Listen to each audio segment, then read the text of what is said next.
수술을 하고 난 다음에 재발을 하느냐? 사실 재발이 아니죠.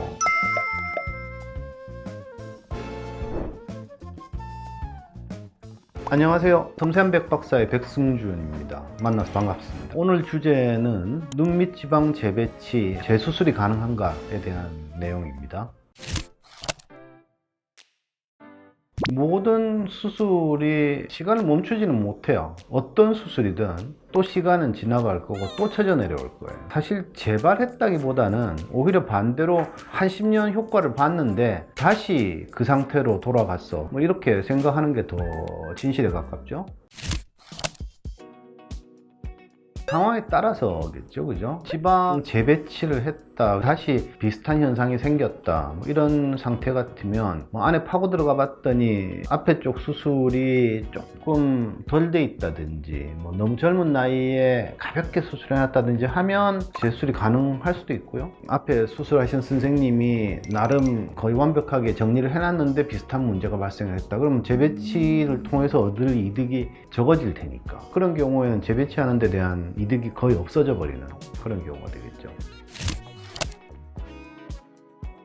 하안검 쪽에서는 우리가 항상 주의하는 게 눈이 뒤집어지는 거예요. 재수를 때는 굉장히 주의를 해야 돼요.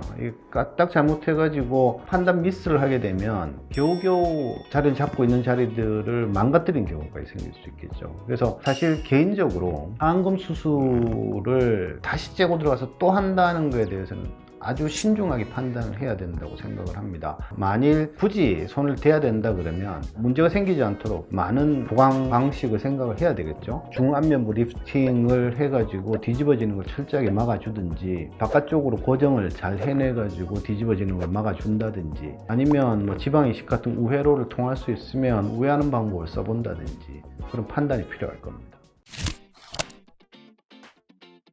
애교주름이라고 하는 게 뭐냐면, 눈 주변에는 이렇게 알륜근이라고 있어요. 근육이 수축을 하면 눈이 감기는데 눈 바로 밑에 있는 근육층이 수축이 되면 볼록 튀어나오게 되거든요. 그게 애교주름이에요. 그래서 하안검 수술을 하게 되면 그 자리를 이렇게 째고 들어가는 거니까 그 근처가 흉살이 생기게 되는 거죠. 그래서 피부가 흉살이 생기면 두꺼워질 것이고, 그러면 애교주름이 좀 덜 나타난다든지 하는 문제가 생길 수 있겠죠.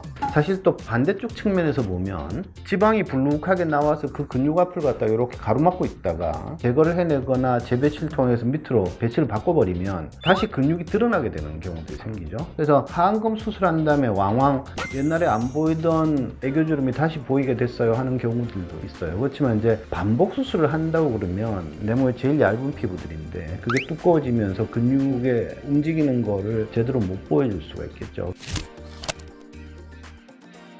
일단 수술을 하는 시점에서 선생님이 수술에 조금 익숙하시면 좋겠죠, 그죠? 피부를 자르는 양도 무리하지 않도록 잘 판단을 해야 될 것이고, 제거만 할 거냐 재배치를 할 거냐 좀 판단들을 제대로 해주고 수술을 해 놓으면 일단 수술하고 자리를 잡았을 때 그럭저럭 괜찮은 결과가 나오게 될 것이고, 예를 들어서 그 상태로 10년 15년 지났을 때 그래도 나는 내 나이에 비해서는 비교적 아래쪽은 멀쩡한 정도니까 굳이 수술을 할 필요가 있을까라고 생각을 할 수 있을 정도로 만들어 놓는다면 성공적인 게 되겠죠.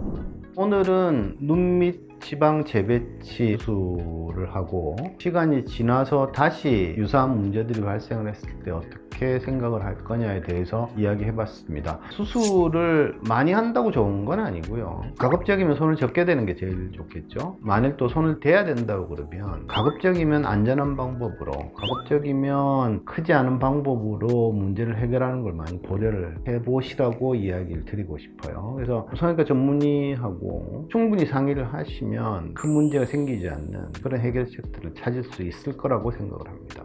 자, 지금까지 섬세한 백박사의 백승준이었습니다. 감사합니다.